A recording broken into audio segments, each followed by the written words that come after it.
Sebelumnya terima kasih sudah menonton video kami. Jangan lupa like, share video kami. Bismillahirrahmanirrahim. Bismillah wassalatu wassalamu ala rasulillah wa ala alihi wa sahbihi wa mawalah wa la hawla wa la quwata illa billahi wa ba'du. Alhamdulillah, segala puja dan puji hanya milik Allah subhanahu wa ta'ala. Salawat dan juga salam kita hadiahkan kepada Rasul kita Nabi besar Muhammad sallallahu alaihi wa ala alihi wasallam. Terlanjutkan kajian tafsir daripada surah Al-Baqarah. Kita masuk ayat ke 40 dan seterusnya. A'udzubillahi minasyaitonirrajim. Bismillahirrahmanirrahim. Ya bani Israil adhkuru ni'mati allati an'amtu 'alaikum wa awfu bi ahdi ufi bi ahdikum wa iyaya farhabun. Wahai Bani Israel, ingatlah nikmatku yang telah aku anugerahkan kepada kalian, dan penuhilah janjimu kepadaku, niscaya aku penuhi janjiku kepada kalian, dan takutlah kepadaku saja. Inilah ayat yang pertama kali membuka kisah lembaran Bani Israel. Karena dalam surah Al-Baqarah ini paling banyak menceritakan tentang kisah Bani Israel dan juga orang-orang Yahudi. Beda dengan surah Al-Imran. Kalau surah Al-Imran lebih ke membahas orang-orang Nasrani. Karena asbab nuzul surah Al-Imran itu salah satunya adalah ketika datang kabilah Najran yang beragama Nasrani ingin masuk Islam, tapi kemudian mereka berdialog lebih dahulu tentang siapa Isa, ibundanya, dan juga soal ketuhanan. Maka turunlah surah Al-Imran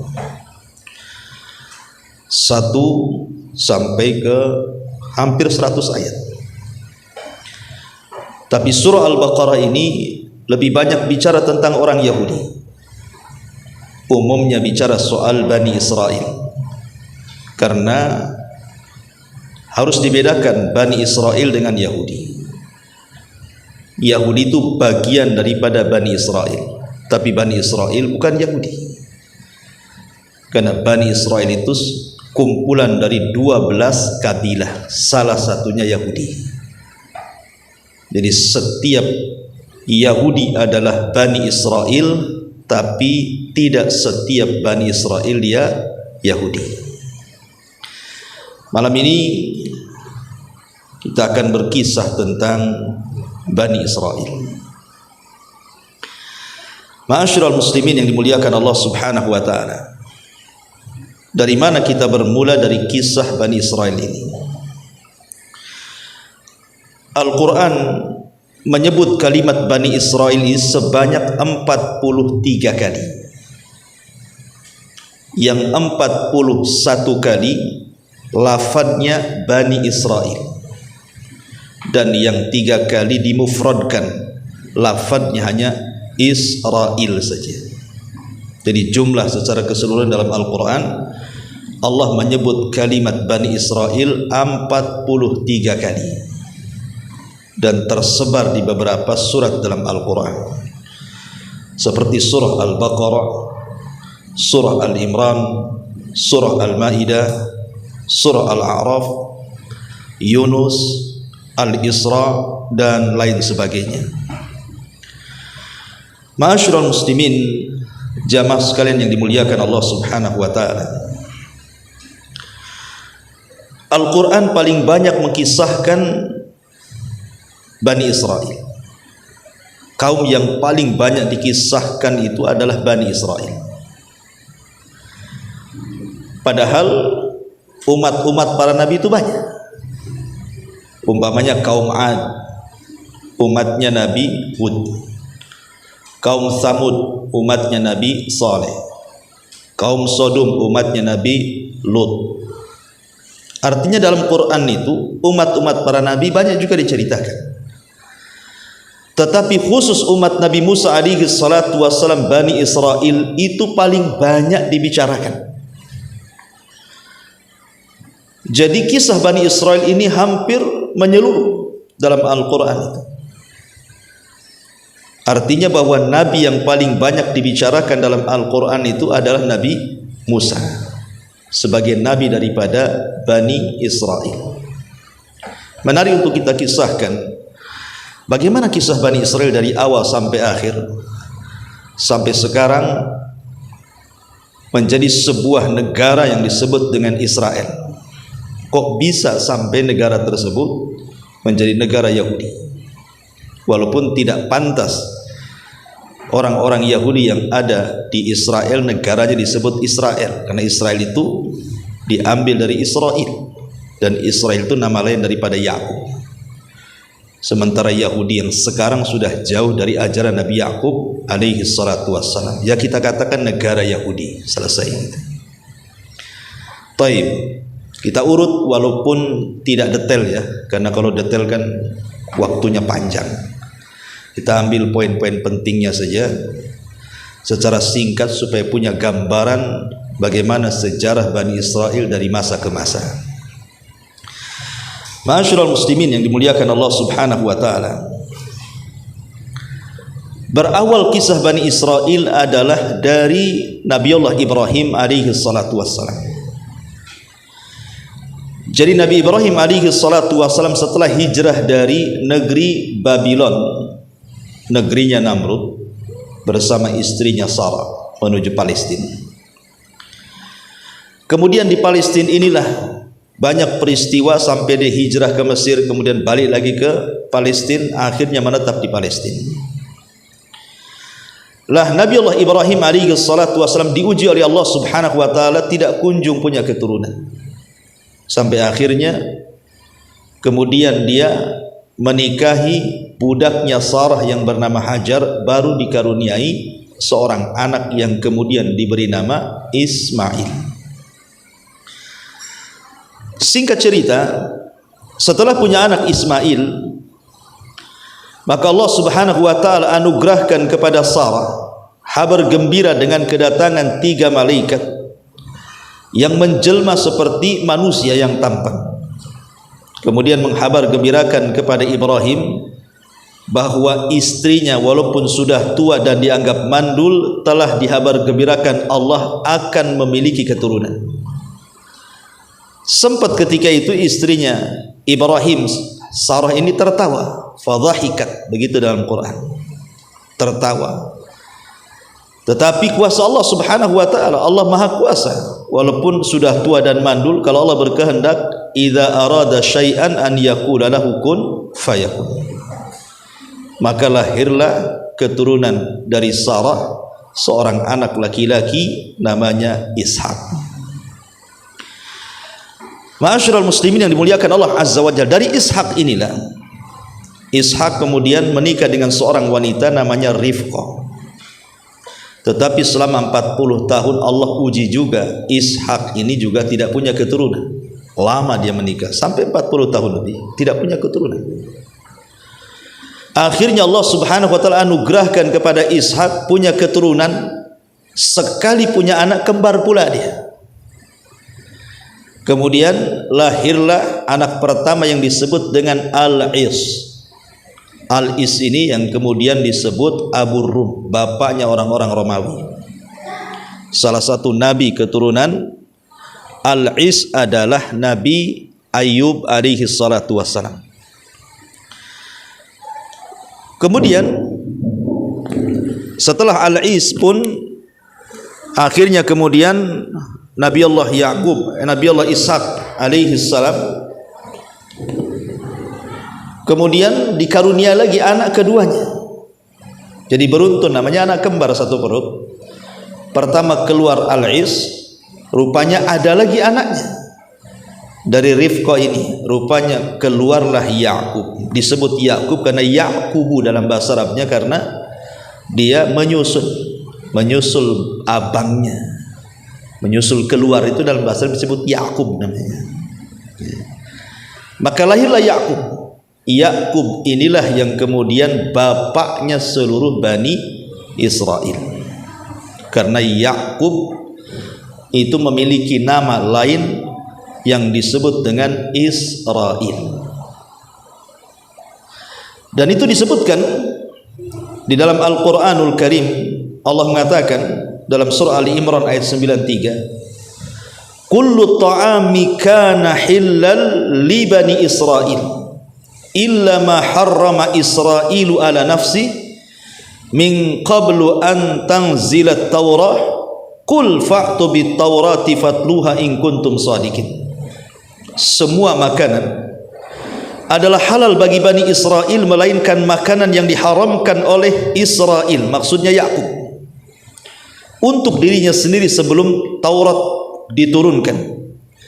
Katakanlah jika kamu mengatakan ada makanan yang diharamkan sebelum turun Taurat, maka bawalah Taurat itu lalu bacakan jika kalian memang orang-orang benar.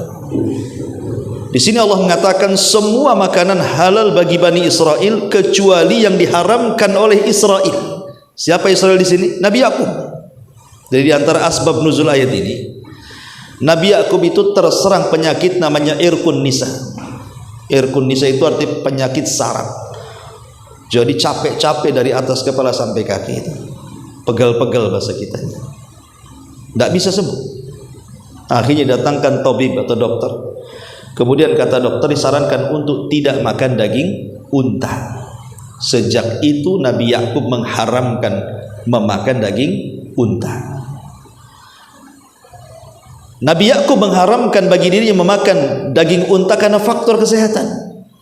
Tapi kemudian seluruh anak-anaknya juga ikut-ikut mengharamkan memakan daging unta.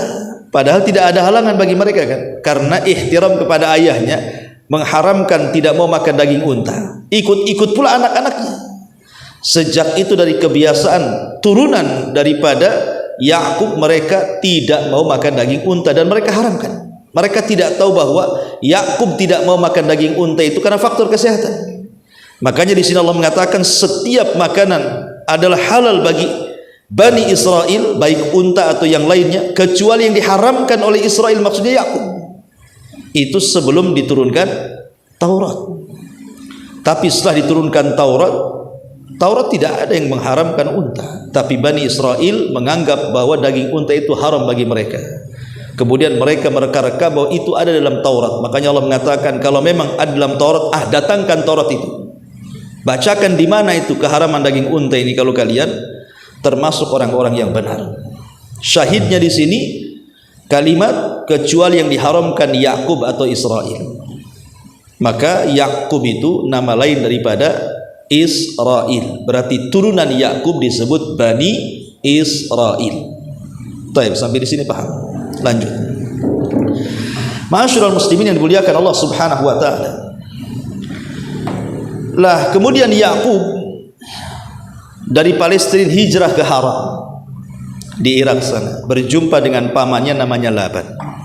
Karena ada perselisihan antara dia dengan Al-Is abangnya, maka dia pun hijrah dari Palestina ke Haran, bekerja menjadi penggembala kambing kepada pamannya namanya Laban. Laban ini punya dua putri, satu namanya Rahil dan yang kedua namanya Lia. Rahil dan Lia.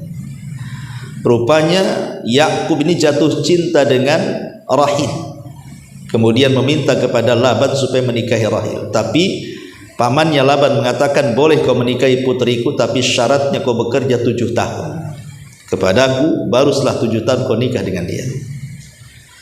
Akhirnya demi mengejar wanita, laut ku seberang, gunung kudaki, kan begitu bahasanya ya. Dia pun bekerja selama 7 tahun. Setelah jatuh tempo mau menikah dengan Rahil, tiba-tiba Laban tidak merestui pernikahan Yakub dengan Rahil, malah ditawarkan kakaknya Lia. Alasannya apa?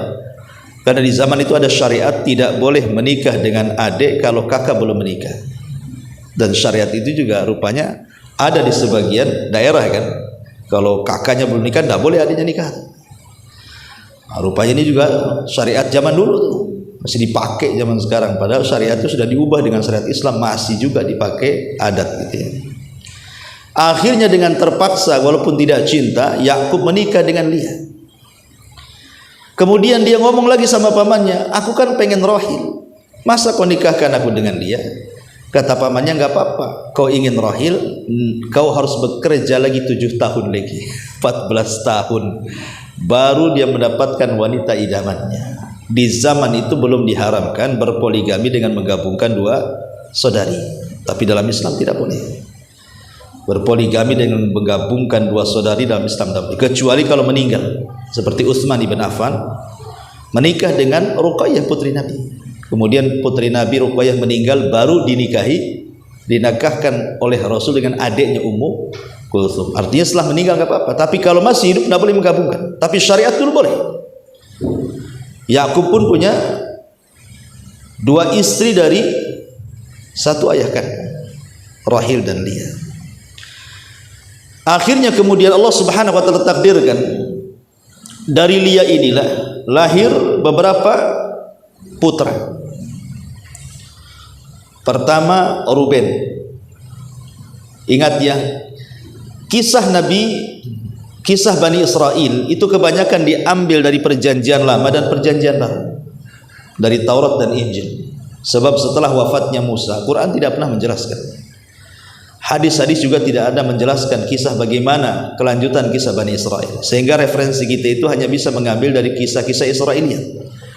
Yang bertentangan kita buang, yang tidak bertentangan kita tidak benarkan secara mutlak, dan kita tidak mendustakan secara mutlak. Yang jelas Rasulullah SAW mengatakan, hadithu am Bani Israel wala haraj. Tidak mengapa ceritakan tentang kisah Bani Israel selama tidak bertentangan ya.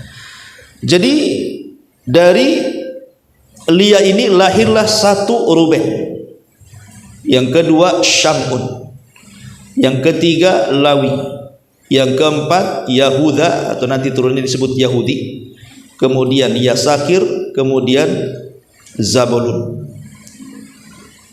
Zabulun ini 5 putra berarti ya, Ruben, Syamun, Lawi, Yahuda, Yasakir, Zabulun, 6 dari Lia. Allah takdirkan Rahil ini tidak kunjung punya anak. Akhirnya kemudian dia hadiahkan, dia punya budak si Rahil ini, namanya Bilha, dihadiahkan kepada suaminya, gauli budaknya. Rupanya dari budaknya ini punya anak pula, dan kemudian Naftali, dan Naftali.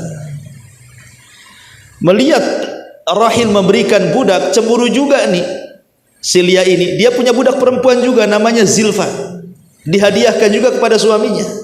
Dari Zilfa ini lahirlah Jad dan juga Al-Ashakir. Jadi dari 2 budaknya 4 orang, sama-sama punya 2 anak. Baru yang terakhir Rahil baru dikasih keturunan. Pertama Nabi Yusuf, yang kedua Binyamin. Berarti secara keseluruhan putra Yakub itu dari 2 istri sah dan dari 2 budaknya menjadi 12 anak. Lah 12 anak inilah yang kemudian cikal bakal 12 kabilah Bani Israel yang kita akan ceritakan ya. Ma'asyiral muslimin yang dimuliakan Allah Subhanahu wa taala, ada sebagian ahli tafsir seperti Al-Qurtubi dan juga yang lainnya mengatakan dari 12 putra Yakub ini, contohnya dari putra Yakub yang ketiga namanya Lawi. Dari Lawi inilah banyak menurunkan para nabi. Di sana ada Nabi Musa, kemudian Harun, kemudian Ilyas, kemudian Zakaria, kemudian Yahya, kemudian Samuel, dan begitu seterusnya. Pokoknya garis keturunan para nabi itu kebanyakan dari Lawi putra Yakub. Itu melahirkan para nabi itu turunannya, Lawi ini. Kemudian dari putra Yakub yang kedua, yang keempat namanya Yahuda. Nanti turunannya disebut Yahudi yang kita ceritakan ini. Kebanyakan turunannya banyak jadi raja. Tapi ada juga yang menggabungkan antara raja dan juga nabi, seperti Nabi Daud. Itu kan menggabungkan nabi dan raja. Kemudian Sulaiman, itu menggabungkan nabi dan raja. Itu turunan Yahuda. Kemudian dari putra Yakub yang ke-11 Nabi Yusuf. Nabi Yusuf, ada yang mengatakan bahwa dari Nabi Yusuf juga menurunkan nabi yang lainnya seperti Nabi Yusa ibn Nun dan juga Nabi Ilyasa. Itu turunan Yusuf tuh. Kemudian dari putra Yakub yang ke-12 Binyamin menurunkan Nabi Yunus alaihi salatu wassalam, nanti anak cucunya Nabi Yunus alaihi salatu wassalam. Artinya bahwa para nabi berasal dari 12 putra Yakub, tetapi umumnya para nabi itu berasal dari keturunan Lawi dan para raja keturunan Yahuda. Itu umumnya seperti itu. Adapun Nabi Isa alaihi salatu wassalam, ada yang mengatakan itu kan nabi terakhir Bani Israel. Jadi yang menutup kenabian Bani Israel itu ditutup dengan Nabi Isa alaihi salatu wassalam. Ada yang mengatakan Isa itu dia turunan Lawi. Tapi ada juga yang mengatakan turunan Yahuda. Tapi ada juga yang mengatakan tidak Lawi, tidak Yahuda. Dia dari orang lain. Alasan Al-Imam Al-Qurtubi rahimahullahu ta'ala, karena di dalam Al-Quran berbeda panggilan Nabi Musa dengan panggilan Nabi Isa. Kalau Nabi Musa memanggil kaumnya, tidak menyebutkan Bani Israel, ya kaum, wahai kaum, karena dia bagian daripada kaum Bani Israel. Tetapi Nabi Isa ini memanggil kaumnya dengan Bani Israel, seolah-olah bukan bagian daripada Bani Israel, dia hanya memanggil Bani Israel. Sehingga yang mengatakan Isa ini terpisah, bukan dari turunan putra-putra Yakub. Wallahu a'lam. Ya, tapi yang jelas bahwa dia adalah yang masyhur dalam sejarah itu, Nabi Isa itu adalah penutup nabi-nabi Bani Israel. Itu yang jelas seperti itu. Taib. Setelah kita tahu bahwa Nabi Yakub ini punya 12 anak yang sudah saya sebutkan namanya, maka dari keturunan 12 anak itulah yang kemudian Allah Subhanahu wa taala katakan wa qata'nahum ithnai asyara asbatan umama. Dalam surah Al-A'raf ayat 190 Allah katakan, dan kami bagi mereka ke dalam 12 suku yang masing-masing berjumlah besar. Jadi 12 suku ini semua nanti jadi kabilah besar-besar itu semuanya yang disebut dengan Bani Israel. Ma'asyiral muslimin yang dimuliakan Allah Subhanahu wa taala. Kemudian juga saya ingin terangkan, istilah Quran itu biasanya menyebut 3 kata. Pertama ahli kitab, seperti Allah mengatakan kul ya ahlal kitab, katakan wahai ahli kitab. Kemudian yang kedua bahasa kalimat Bani Israel, seperti yang ayat kita bahas ini, ya Bani Israel. Kemudian juga terkadang disebutkan kalimat Yahudi. Ya, Allah Subhanahu wa taala memanggil mereka dengan sebutan Yahudi. Apa bedanya nih 3 kata ini? Ahli kitab, Bani Israel, Yahudi. Kalau disebut ahli kitab berarti hendak menjelaskan 2 agama. Pertama Yahudi dan yang kedua Nasrani. Kalau disebut ahli kitab berarti tertuju kepada 2 agama, Yahudi dan Nasrani. Tapi kalau disebut Bani Israel, konteks Al-Quran itu Allah hendak mengingatkan akan nikmat yang Allah sudah anugerahkan kepada Bani Israel. Selalunya kalau Allah panggil dengan sebutan Bani Israel, Allah ingin mengingatkan nikmat-nikmat Allah bagi mereka. Tapi kalau Al-Quran menyebut dengan kalimat Yahudi, umumnya adalah kalimat celaan. Kalau Allah menyebut kata Yahudi dikeluarkan dari Bani Israel, Allah hendak mencela kaum yang namanya Yahudi itu. Dari sini kita tahu bahwa kaum yang tercela dari keturunan Bani Israel adalah Yahudi. Karena Allah mengatakan di dalam Al-Quran seperti itu. Taib, ma'asyiral muslimin yang dimuliakan Allah Subhanahu wa taala. Kisah Bani Israel ini dimulai dari kisah putra Yakub dari rahil namanya Yusuf. Nabi Yusuf alaihi salatu wassalam. Kita tahu kisah Nabi Yusuf. Ketika kecil dia bermimpi diperlihatkan 11 bintang yang sujud kepadanya. Kemudian bapaknya mengatakan, jangan kau ceritakan kepada saudaramu, nanti ditafsirkan macam-macam, mereka pun akan dengki kepadamu. Tapi yang namanya anak-anak ya tetap aja diceritakan kan, itu namanya Yusuf anak-anak. Akhirnya kemudian saudara-saudaranya ini, khususnya yang 10, karena yang 11 ke 11 itu Benyamin tuh saudara kandung, dan mungkin Hasan. Yang Hasan itu 10 saudaranya. Mulailah merencanakan sesuatu. Karena Nabi Yusuf itu memang anak yang paling dicintai Yakub di antara anak-anak yang lainnya. Tentu ada alasan kenapa Yakub lebih mencintai Yusuf dibandingkan yang lainnya. Karena ketika hijrahnya Yakub dari Haran kembali ke Palestina, Allah takdirkan ibunda Nabi Yusuf ini meninggal, rahil ini, sementara Yusuf masih kecil. Sehingga Nabi Yakub ini berposisi sebagai bapak juga sebagai ibu, otomatis diberikan perhatian lebih. Itulah yang membuat Hasan istri-istri yang lainnya. Kenapa kemudian Nabi Yakub lebih mencintai Yusuf, tidak mencintai anak-anak mereka? Kemudian Hasan istri-istri yang lain itulah ditanamkan sama anak-anaknya. Maka anak-anaknya pun ikut Hasan akhirnya, dan ingin mencelakakan Nabi Yusuf karena selalu dilebihkan oleh ayahnya. Sebenarnya itu masalah fitrah kan, masalah kecintaan ini tidak bisa adil ya Pak. Antum punya anak 5, tidak semuanya antum bisa mencintai mereka sama rata 100% kan. Mesti salah satunya antum suka dan yang lainnya antum tidak suka. Mungkin yang satu ini karena cerdas, soleh, lebih senang kita sama dia dibandingkan yang lainnya kan. Mungkin yang satunya nakal luar biasa, akhirnya malas kita kan. Itu fitrah, tidak bisa. Sebagaimana orang berpoligami juga, membagi kecintaan itu boleh tidak adil. Karena Nabi juga tidak adil dalam memberikan kecintaan. Dia lebih mencintai Aisyah dibandingkan istri yang lainnya kan. Itu masalah hati. Tapi itu pula yang kemudian menjadi Hasan 10 saudaranya yang berakhir dengan mencemplungkan Yusuf ke dalam sumur, kemudian diambil para pedagang, dijual pula ke Mesir. Kemudian yang membeli Allah sudah takdirkan Lauhil Mahfud, seorang pejabat Mesir yang sangat besar, Al-Aziz. Kemudian diramut dan menjadi anak angkatnya. Singkat cerita, banyaklah peristiwa-peristiwa kalau kita cerita Nabi Yusuf kepanjangan. Singkat cerita, akhirnya Nabi Yusuf pun setelah banyak masa dilalui sampai di penjara karena kasus dia tidak mau melayani Zulaiha, tapi kemudian Allah berikan kecerdasan takwil mimpi. Kemudian dia pun menakwilkan mimpi sampai satu hari raja bermimpi aneh, ditakwilkan Nabi Yusuf.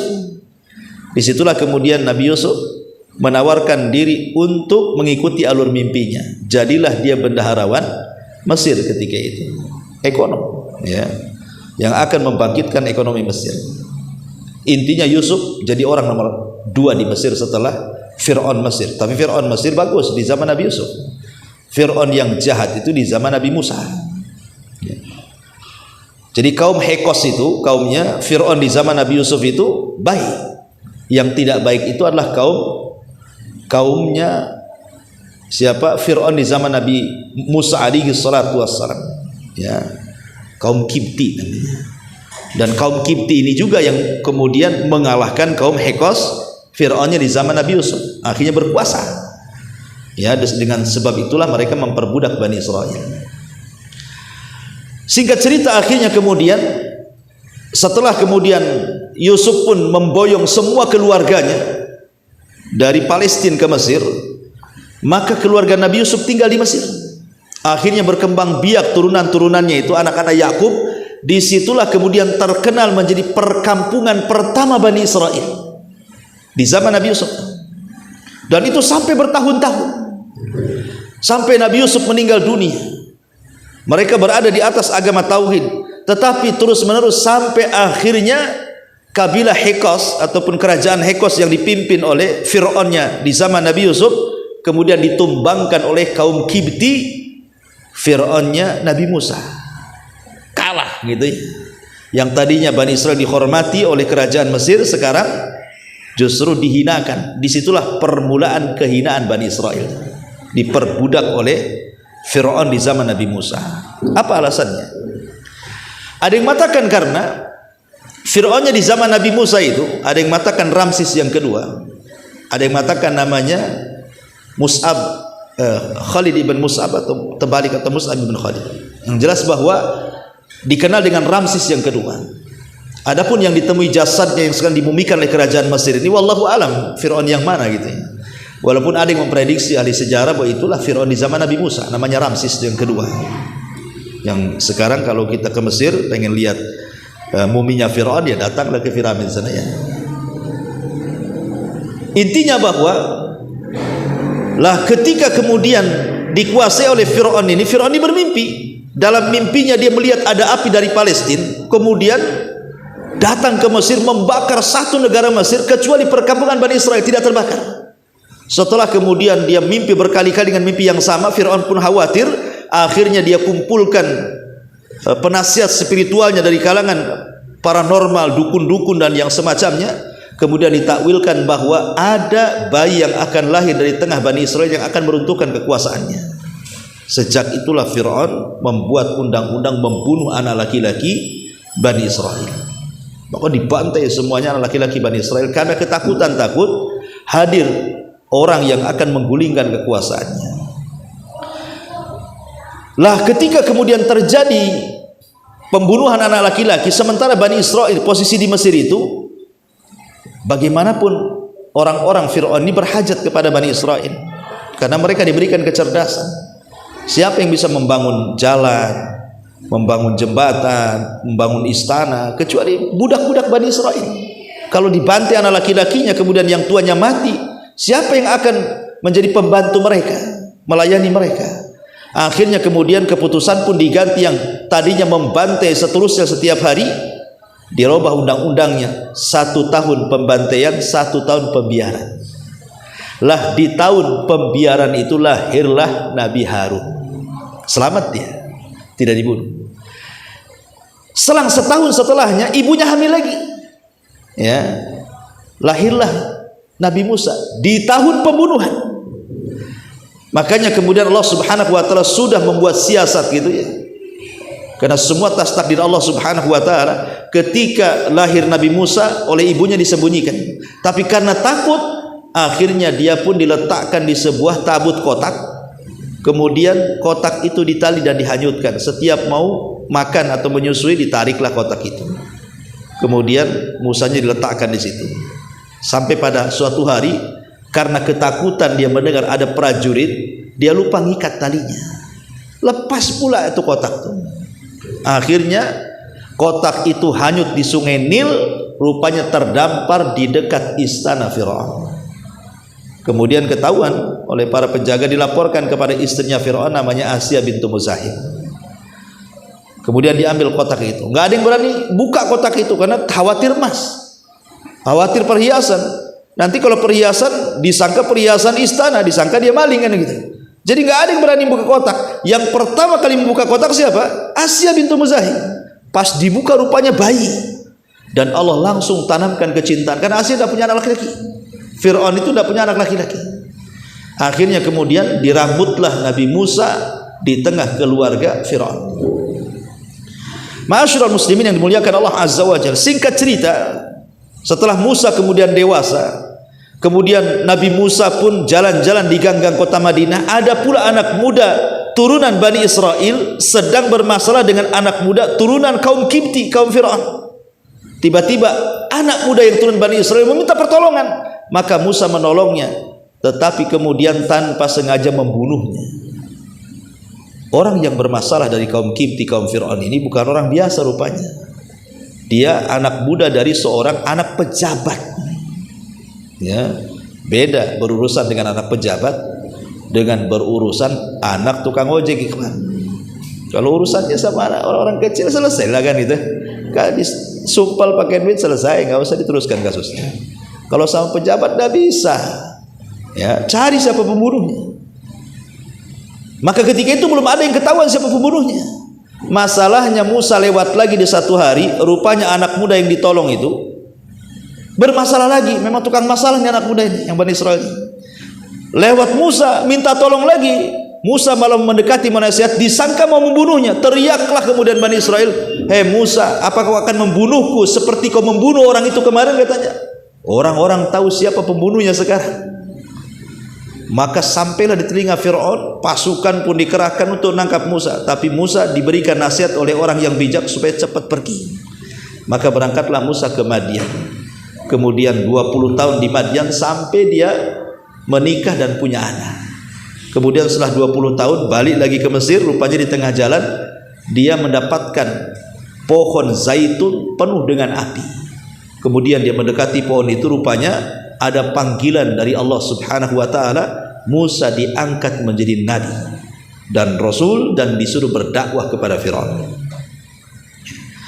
Maka pulanglah dia ke Mesir. Betul-betul dia berdakwah kepada Firaun. Banyak persoalan di situ, ya, dan banyak mukjizat yang Allah anugerahkan kepada Musa. Tapi Fir'aun pun tak kunjung kemudian mau menerima dakwah Nabi Musa. Justru yang ada tagha, malah melampaui batas sampai menantang duel dengan tukang sihir. Lah ketika Nabi Musa kemudian berduel dengan tukang-tukang sihir Fir'aun, diakhiri dengan kemenangan duel Nabi Musa, sehingga seluruh tukang sihir Fir'aun bertobat kemudian sujud kepada Allah. Ketika itu Fir'aun sudah enggak berani mengganggu Nabi Musa. Maka Musa pun kemudian bertahun-tahun tinggal di tengah Bani Israel, mendakwahkan dakwah Islam kepada mereka. Tapi sampai satu hari akhirnya Allah Subhanahu wa ta'ala merintahkan Musa untuk membawa Bani Israel ke mana? Ke Palestina. Mendengar bahwa Bani Israel akan pergi, maka Fir'aun tidak terima. Dia siapkan pasukan besar untuk membantai Bani Israel. Maka kejar-kejaranlah kemudian Bani Israel yang dipimpin Nabi Musa dan para tentara yang dipimpin Fir'aun. Sampailah kemudian menyeberangi lautan.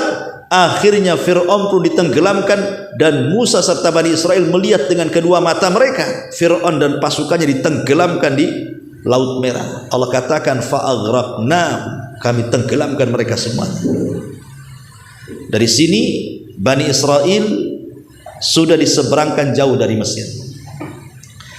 Lah ketika ma'asyiral muslimin yang dimuliakan Allah Subhanahu wa ta'ala, Bani Israel ini melanjutkan perjalanan dari Palestina menuju tanah perjanjian Baitul Maqdis. Sepanjang perjalanan ini banyak peristiwa yang menunjukkan buruknya akhlak mereka. Ya, buruknya akhlak sebagian Bani Israel, tidak semua. Sebagian besar Bani Israel, termasuk kabilah Yahudi dalamnya. Seperti mereka ketika Allah taklukkan Baitul Maqdis disuruh membungkuk, malah kemudian tidak mau membungkuk. Disuruh berdoa kepada Allah, hittah, ya Allah ampuni dosaku, malah hintah, minta makanan. Belum lagi kemudian Bani Israel ini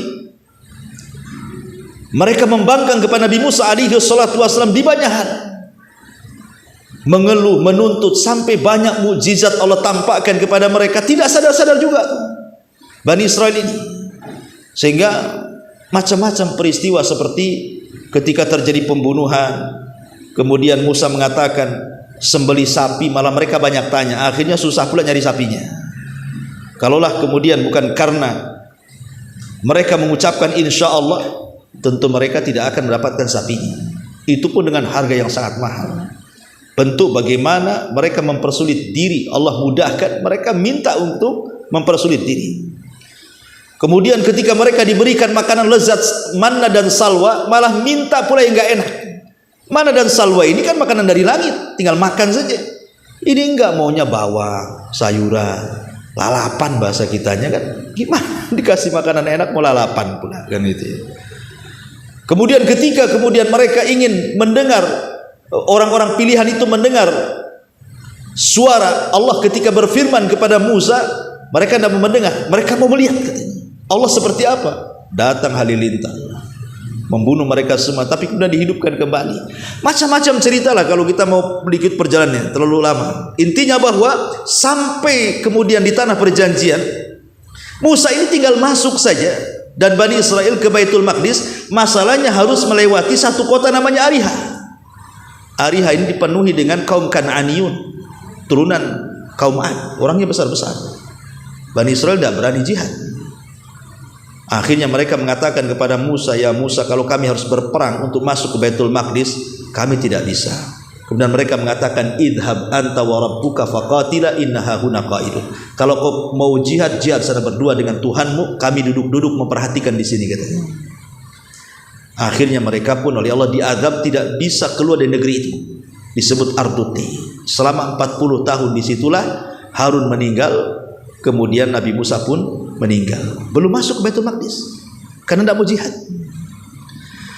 Lah setelah Nabi Musa meninggal dan juga Harun sebelumnya meninggal, akhirnya kemudian estafet kepemimpinan di bawah naungan Yusha ibn Nun, anak muda yang kemana-mana di bawah Nabi Musa, sampai ketika berjumpa dengan Khidir pun dibawa tuh Yusha ibn Nun. Rupanya dia pula yang meneruskan perjuangan. Ketika para pengecut di zaman Nabi Musa sudah mati, kemudian datang generasi kedua para pemberani, maka Yusha ibn Nun inilah yang berhasil memasukkan Bani Israel kemana? Ke Baitul Maqdis. Yang Nabi Musa tidak bisa, Yusha ibn Nun bisa. Itulah Nabi yang Allah berikan mukjizat mampu menghentikan matahari saat perang. Jadi ketika mereka masuk di waktu asar, terjadi perang. Kemudian hampir menang, matahari mau tenggelam, sementara besoknya hari Sabtu. Orang Yahudi itu punya keyakinan tentang hari Sabtu, itu hari sakral, gak boleh perang.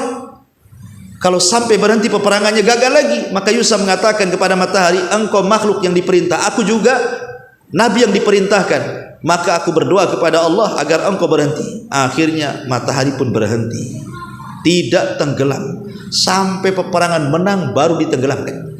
Satu-satunya nabi yang bisa menghentikan matahari karena izin Allah adalah Yusha ibn Nun. Itulah akhirnya Yusha ibn Nun berhasil memasukkan Bani Israel ke Baitul Maqdis. Disinilah pengasas kerajaan Bani Israel pertama. Ya, karena gini, ikhwatu fiddin muliakan Allah Subhanahu wa taala. Bani Israel ini, kalau saya boleh singkat, itu menjadi 3 fase. 4 fase. Nanti kita akan cerita ini. Bani Israel ini sepanjang perjalanan dari kisah Yusha ibn Nun memasukkan Bani Israel ke Palestina ini, nanti akan melewati 4 fase. Apa saja itu? Pertama, Ahdul Qudah, era kehakiman.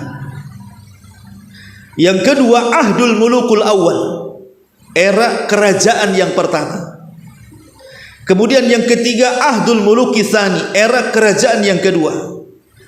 Baru yang terakhir, Fatratu ma ba'da tadmiril Quds, ada era setelah penghancuran Baitul Maqdis, era penjajahan. Nanti Bani Israel akan dijajah oleh banyak umat.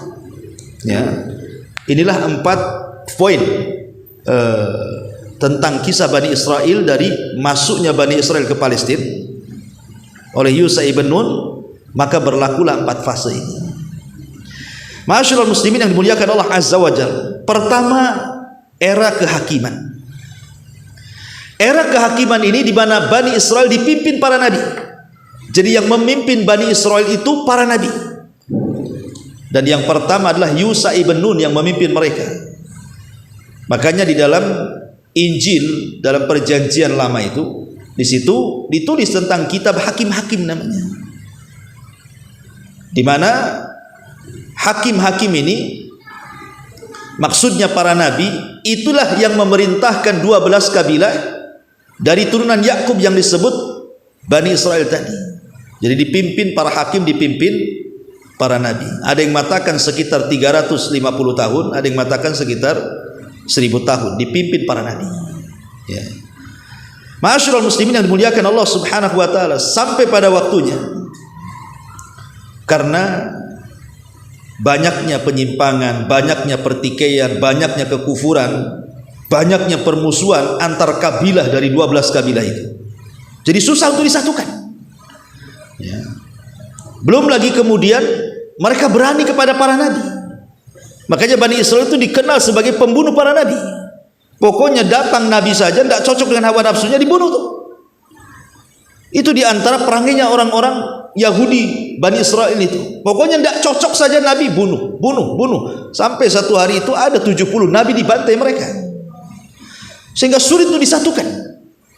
Sangat sulit untuk disatukan. Dari situlah kemudian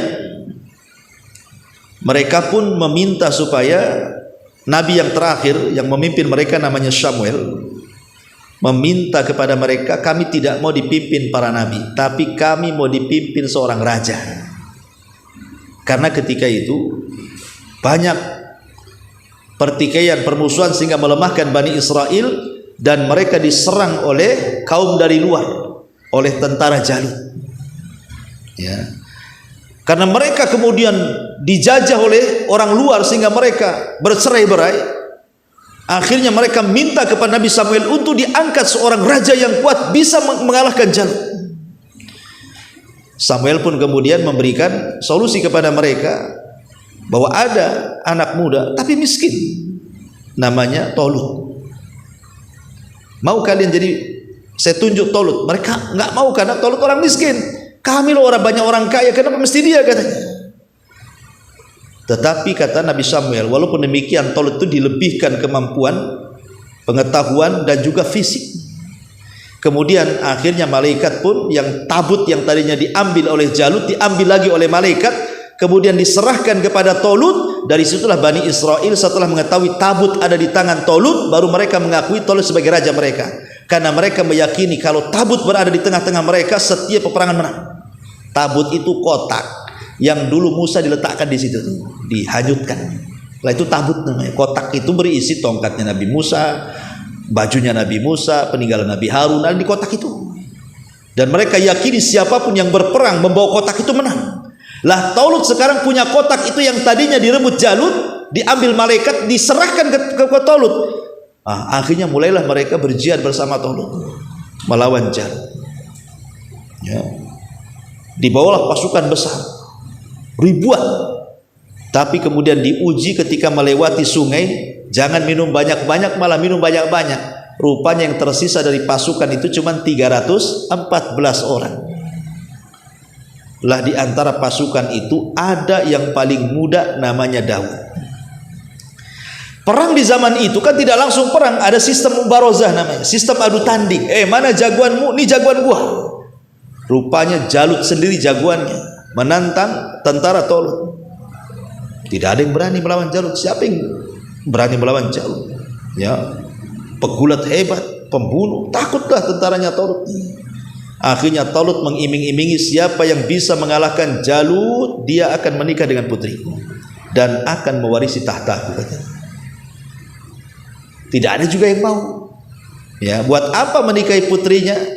Kemudian mewarisi tahtanya kalau harus mati pula di tangan Jalut. Kalau mati kapan nikahnya? Mati lawan Jalut. Ya. Tapi Nabi Daud ini memang sudah Allah takdirkan yang paling kecil, yang paling muda dia berani. Karena Daud itu diberikan keahlian suka melempar ketepel serigala yang hendak memangsa kambing-kambingnya dan selalu tepat dan mati. Jadi dia pelempar batu. Sekali dilempar batu saja kena kepalanya, matilah si Jalut itu. Akhirnya bertakbir tentara Tolut dan bisa mengalahkan tentara Jalut. Ya. Sejak itulah kemudian Tolut, Nabi Daud menikah dengan salah satu putri Tolut. Lah karena Daud semakin dikenal oleh masyarakat, Tolut ini hasad, berusaha ingin membunuh Nabi Daud gitu ya. Jangan sampai kemudian diserobot kekuasaannya kan itu. Karena kalau orang berkuasa untuk jatuh itu sulit, ikhwan. Sangat sulit. Orang kalau sudah berkuasa kemudian diberhentikan kekuasaannya udah bisa. Harus ada 7 periode, 8 periode lagi ke depannya kan itu. Kalau bisa kan itu. Karena namanya sebuah kekuasaan itu sebuah kehausan. Haus orang itu kalau jabatan itu mau fitnah. Sama dengan harta juga fitnah. Sudah dapat yang diinginkan pengen lagi hartanya. Sudah dapat dengan pengen lagi terus seperti itu. Jabatan juga sebegitu. Kalau bisa jangan dihentikan sampai mati. Lah Tolut itu seperti itu. Hasad kepada Daud, padahal itu menantunya kan begitu ya. Tapi di ujung hayat Tolut pun kemudian tobat, mengakui kesalahannya. Ketika Tolut meninggal, maka sebagaimana janjinya Daud harus jadi raja. Maka inilah berubah dari era kenabian menjadi era kerajaan. Dimulai daripada Tolut, kemudian Daud. Dan Daud ini satu-satunya yang menggabungkan dua karunia Allah di tengah-tengah Bani Israel. Pertama, dia seorang raja plus juga nabi. Hampir tidak ada kalau Bani Israel nabi ya nabi saja, raja-raja saja. Dia pula menggabungkan tuh, raja plus nabi. Makanya kekuasaan Nabi Daud kuat sekali. Bani Israel suka dengan Nabi Daud. Tidak ada yang mencela Nabi Daud. Biasanya kalau datang Nabi bunuh, datang Nabi bunuh. Enggak. Satu Bani Israel cinta dengan Nabi Daud. Barulah Bani Israel itu jadi kuat di tangan Daud alaihi salatu wassalam. Tapi sayang Daud pun harus meninggal. Kemudian tahta turun kepada Nabi Sulaiman. Lebih kuat lagi Bani Israel. Karena Nabi Sulaiman Allah berikan mukjizat yang tidak diberikan kepada para nabi yang lainnya. Lebih hebat lagi Bani Israel. Masalahnya ketika kemudian Nabi Sulaiman meninggal dunia, maka inilah yang terjadi. Mulailah melemahnya Bani Israel. Maka masuk era yang ketiga, era kerajaan kedua. Karena ketika itu Nabi Sulaiman ini kan mewarisi tahtanya kepada anaknya namanya Ruhbuam ibn Sulaiman. Ruhbuam ibn Sulaiman ini yang mewarisi tahta ayahnya Nabi Sulaiman. Masalahnya dia tidak sekuat bapaknya. Tidak sekuat bapaknya, tidak disukai oleh beberapa kabilah Bani Israel. Akhirnya pecahlah Bani Israel menjadi dua kerajaan. Ya. Lah putra Sulaiman, Ruhbuam ibn Sulaiman ini hanya didukung dua kabilah.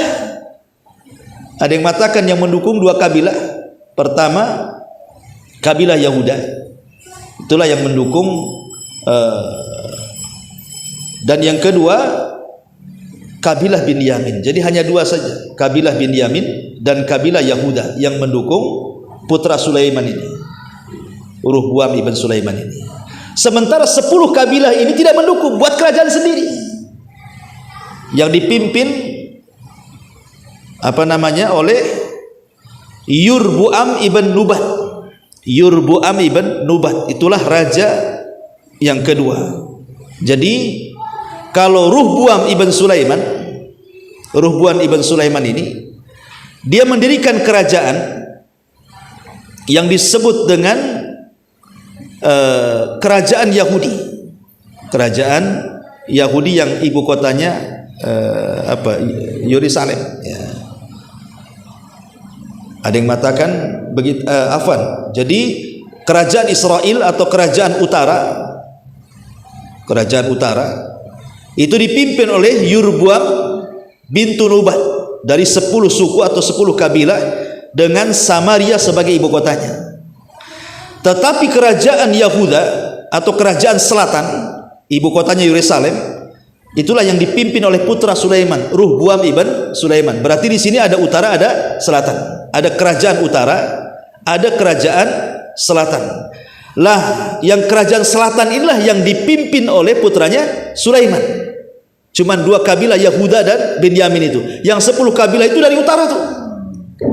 Lah karena sudah pecah Bani Israel menjadi 2 kerajaan, masuklah pada era penjajahan.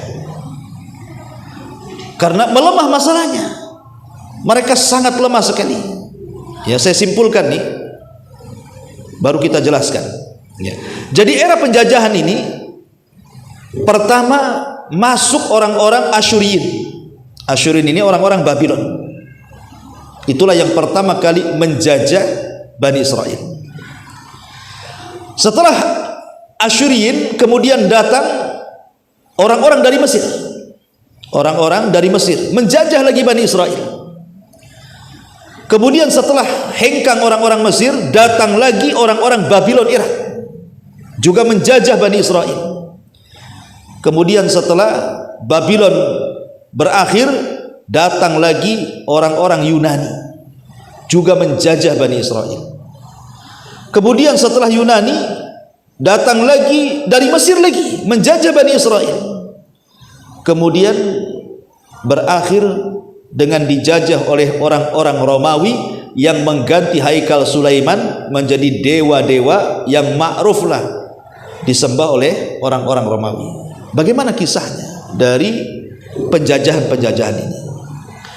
Tapi masyarul muslimin yang dimuliakan Allah Subhanahu wa taala, era penjajahan ini kenapa? Karena ketika Bani Israel semakin jauh dari ajarannya, mereka makin kufur, murtad, syirik, sebagainya, membangkang perintah para nabi sebelumnya. Itulah yang menjadi kelemahan Bani Israel. Belum lagi cerai-berai berpecah menjadi dua negara, itu yang menjadikan kemudian mereka makin lemah. Ma'asyiral muslimin yang dimuliakan Allah Subhanahu wa taala, pertama, era penjajahan ini datang orang-orang Asyur. Orang-orang Asyur dari Irak menguasai kerajaan Israel yang di utara, yang 10 kabilah yang berkumpul itu dijajah oleh orang-orang Asyur ini.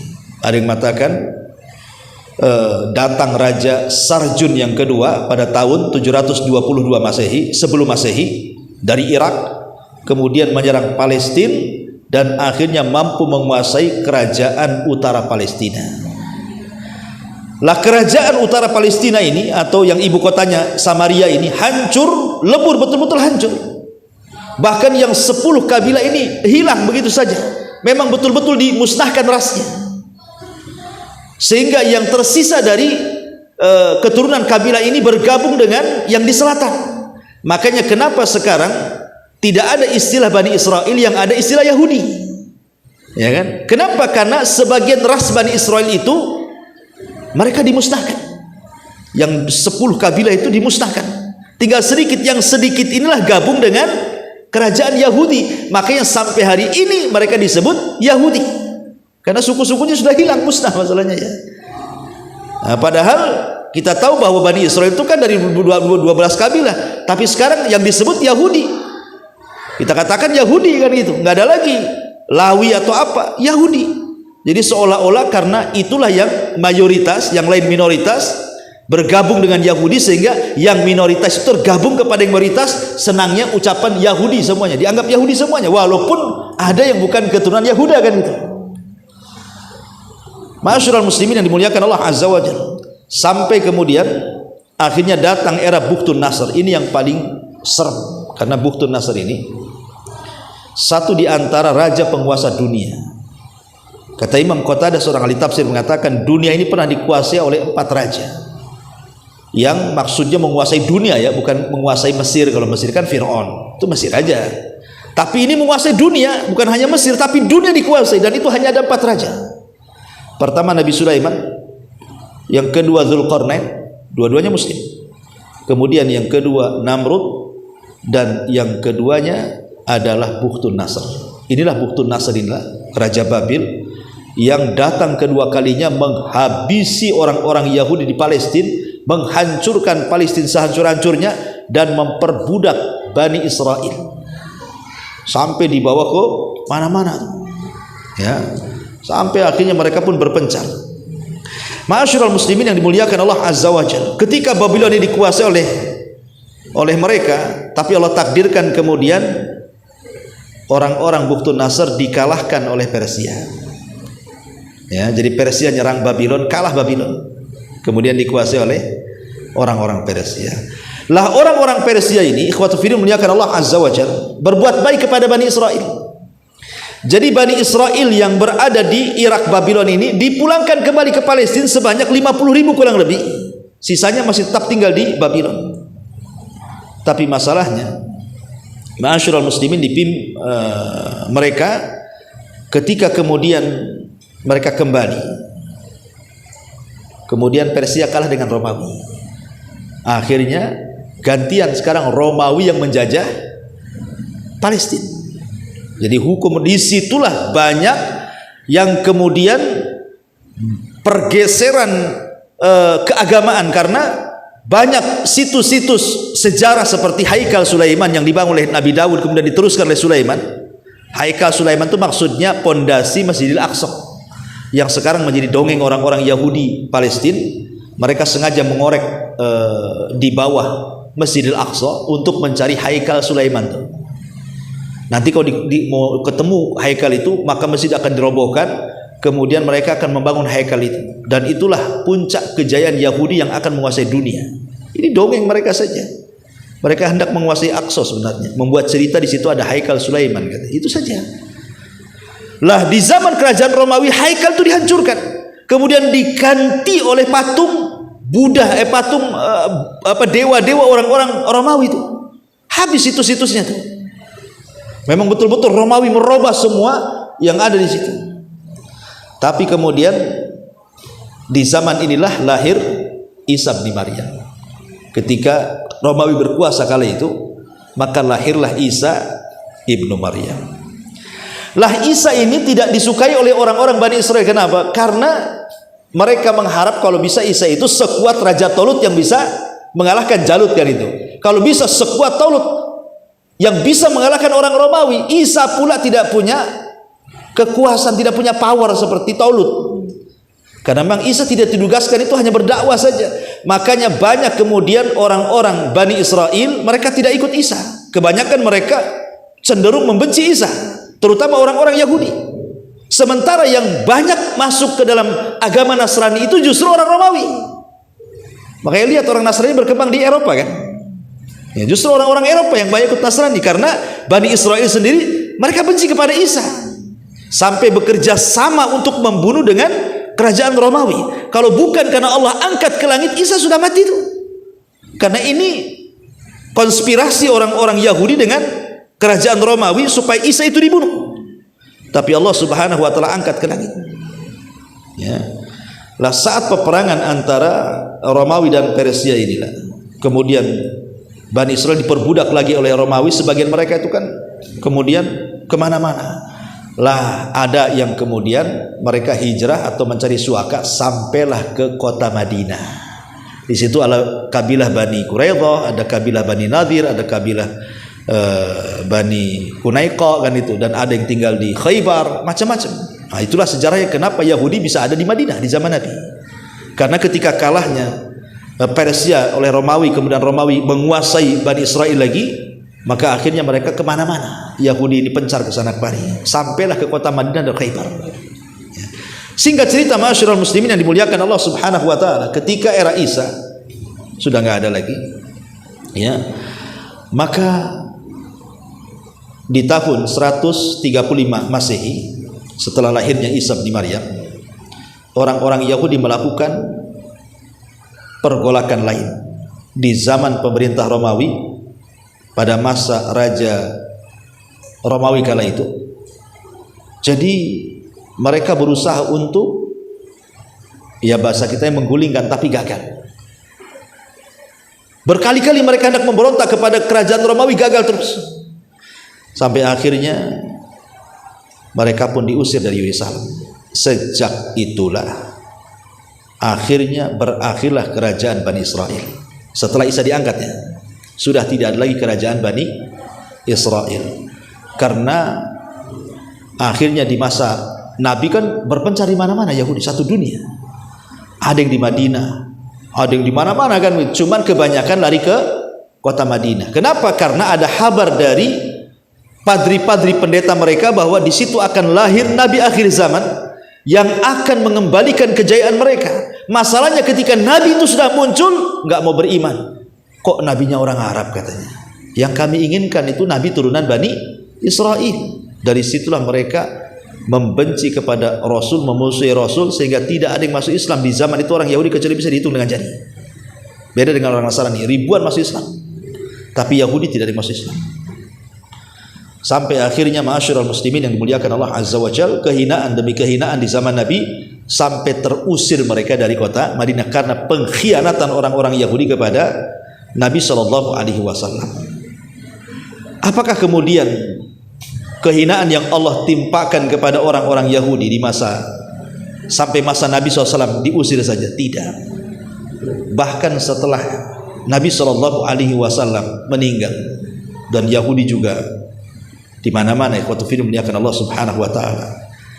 Kita tahu bahwa di zaman modern Yahudi juga tidak luput dari siksaan negara-negara. Contoh umpamanya di Eropa. Di Eropa yang ketika itu Eropa di bawah kekuasaan Nasrani Inggris. Ya. Jadi pada tahun 1298 Masehi, Raja Edward yang pertama, Raja Inggris itu yang beragama Nasrani, itu mengusir seluruh orang-orang Yahudi dari Inggris. Kalau tidak dibantai, akhirnya mereka pergi. Ya. Kemudian di Perancis, Ya. Pada tahun 1582 Masehi, Raja Louis yang ke-9 juga sama menyiksa dan mengusir mereka semuanya dari Perancis. Tidak boleh ada orang Yahudi di Perancis. Kemudian juga dijelaskan, bukan hanya itu saja, para pendeta Katolik pada tahun 1540 Masehi, di mana di Italia membunuh orang-orang Yahudi dan mengusir mereka jangan sampai tinggal di Italia. Kemudian juga pada tahun 1842 Masehi dan juga 1902 Masehi, ini terjadi di Rusia, ya, ketika hakim kekaisaran Nasrani itu juga ribuan Yahudi dibunuh di Rusia. Kemudian di Jerman di masa Adolf Hitler, ya, bahkan jelas hampir tidak boleh di Eropa itu ada orang yang Yahudi hidup, dibantai oleh Hitler. Kemudian juga di Amsterdam juga sama, dibawa ke Jerman kemudian dibantai. Orang-orang Yahudi di Amsterdam itu dibawa ke Jerman kemudian dibantai.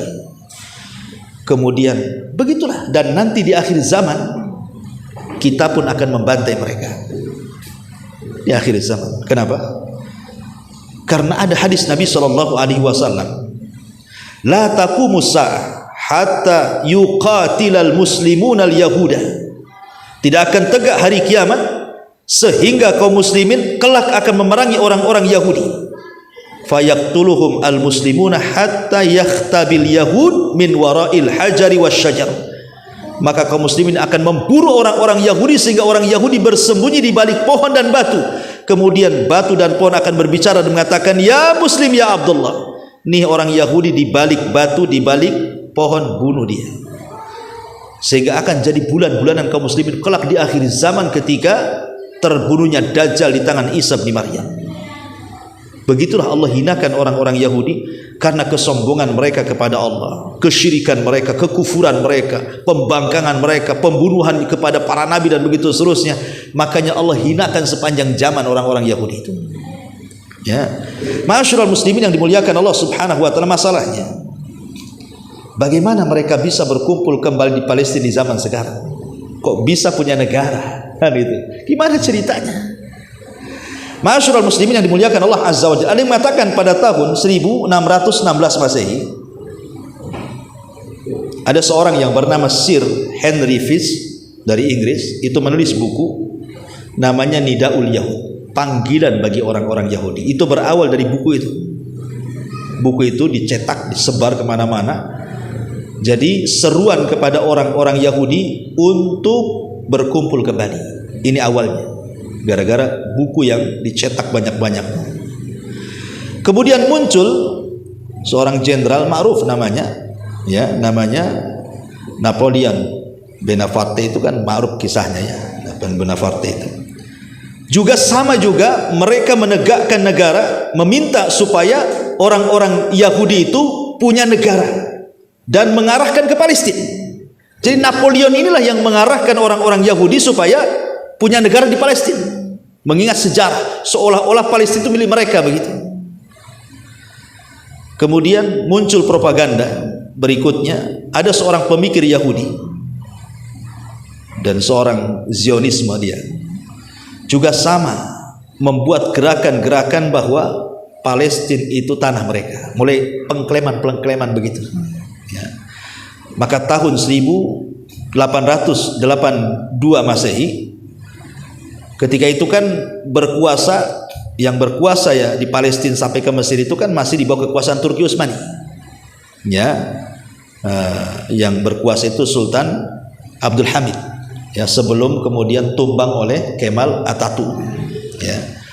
Jadi meminta kepada Sultan Abdul Hamid yang ada di Turki ketika itu supaya menyerahkan sebagian bumi Palestina untuk orang-orang Yahudi, tapi ditolak, tidak mau. Padahal mau dibayar besar tuh, tapi tidak mau nih Sultan Abdul Hamid ini. Sampai akhirnya kemudian mereka pun orang-orang Yahudi licik, Mereka mulai mengkader orang-orangnya sampai kemudian dimasukkan ke dalam tubuh Nasrani. Jadi orang cerdas dimasukkan ke dalam tubuh Nasrani sampai Allah takdirkan orang pintar mereka jadi seorang pendeta besar di Vatikan. Jadi orang Yahudi menyusupkan orang supaya jadi Nasrani. Saking cerdasnya, subhanallah, akhirnya dia pun berhasil menjadi paus di Vatikan. Orang Yahudi menyamar jadi paus di Vatikan. Ya orang Islam tidak tahu. Lah paus di Vatikan inilah kemudian mengadakan kongres kedua pada tahun 1963 Masehi, meminta keputusan bahwa orang-orang Yahudi tidak bersalah, seolah-olah dia menghapuskan soal pembunuhan kepada Isa, karena kan orang Yahudi menganggap mereka sudah membunuh Isa. Maka Paus mengatakan bahwa Isa itu orang Yahudi dimaafkan, begitu maksudnya, supaya tidak ada permusuhan antara Yahudi dan Nasrani, didekatkan dulu dengan Nasrani. Tapi ingat Allah mengatakan tahsabuhum jami'an wa qulubuhum syatta. Kau lihat Yahudi Nasrani itu berkumpul jadi satu, tapi hati mereka itu bercerai-berai sebenarnya. Nampak saja orang kafir itu bersatu, hati mereka itu berpecah sebenarnya. Tapi itulah kelicikan orang-orang Yahudi. Sampai puncaknya ketika ada salah seorang di antara mereka menjadi paus di Vatikan itu, kemudian mereka pun menggalang dana besar-besaran, kemudian hendak meminta kepada Raja Turki Utsmani ini, Abdul Hamid, untuk membeli. Kalau tidak mau ngasih, dibeli, tapi tetap tidak mau. Makanya kemudian membuatlah kerusuhan di Turki, sampai pada akhirnya Sultan Abdul Hamid dilengserkan. Kemudian berakhirlah kerajaan Turki Utsmani, dan ketika itu dikuasai oleh Mustafa Kemal Atatürk. Inilah yang kemudian mengasas Turki yang tadinya negara Islam, ya, berubah menjadi sekuler. Jilbab tidak wajib, tidak boleh. Bahasa Arab ditiadakan. Nama waktu-waktu sholat diganti dengan bahasa Turki. Makanya orang Turki nggak kenal sholat. Nah, kemudian banyak simbol-simbol Islam itu dihancurkan. Pelajaran-pelajaran agama itu disekulerkan di sekolah-sekolah. Dan berhasil Kemal Atatürk ini, ya, menghilangkan peninggalan Turki Utsmani, betul-betul disekulerkan karena hanya ingin supaya disamakan dengan negara Eropa. Jadi undang-undang Eropa diadopsi, dimasukkan ke Turki, akhirnya rusak Turki. Ya belakangan lah setelah 2014 kan ada pemilihan presiden, baru kemudian terpilihlah sekarang ya siapa, Erdogan kan itu ya. Ya mulailah agak bagus, ya mudah-mudahan bagus terus kan itu. Ya. Masyarul muslimin yang dimuliakan Allah Azza wa Jalla, maka pada tahun 1917 Masehi, Menteri Luar Negeri Inggris yang bernama siapa lupa namanya, mengizinkan orang-orang Yahudi ini tinggal di Palestina. Lah kaum muslimin yang tinggal di Palestina yang mungkin imannya kurang, akhirnya mereka mulai menjual lahan mereka dengan harga mahal.